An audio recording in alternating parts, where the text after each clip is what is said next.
Marcos and Marcos here.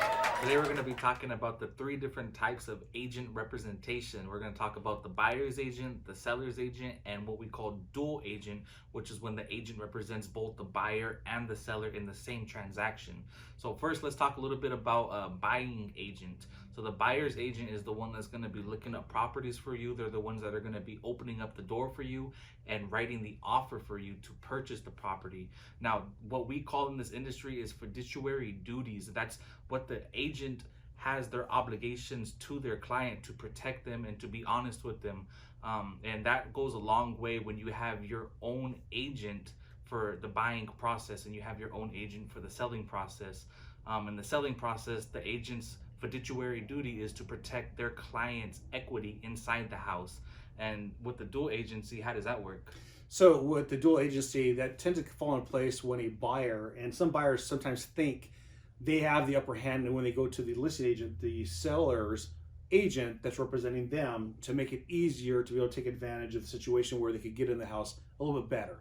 So you got to think about this fiduciary duty. The fiduciary duty for the listing agent that's selling the home on behalf of the seller, their fiduciary duty belongs to the actual seller itself and not to the buyer.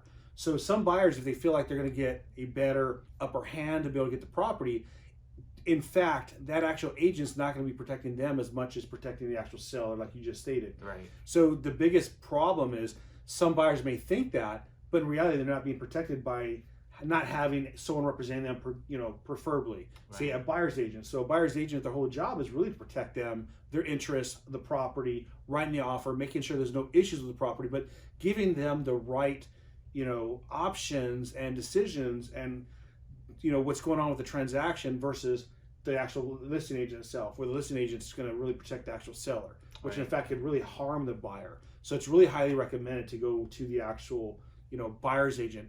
If you're a buyer, go to a buyer's agent, of course. Right. Don't try to take that chance with the actual listing agent itself. And that actually put the selling agent, the listing agent, into that fiduciary, position for the seller, but also becoming a dual agency, like you say. Right.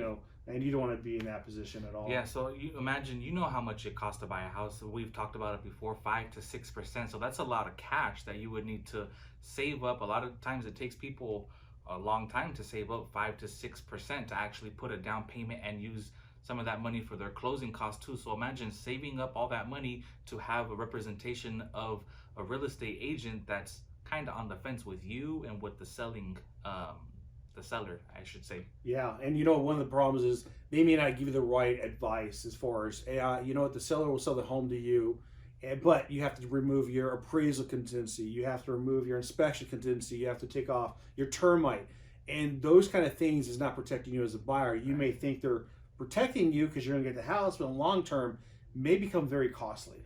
Could be. Well, that's all, guys. Pleasure talking to you guys. Take care. Have a good day. Peace. Talk to you soon. Bye-bye.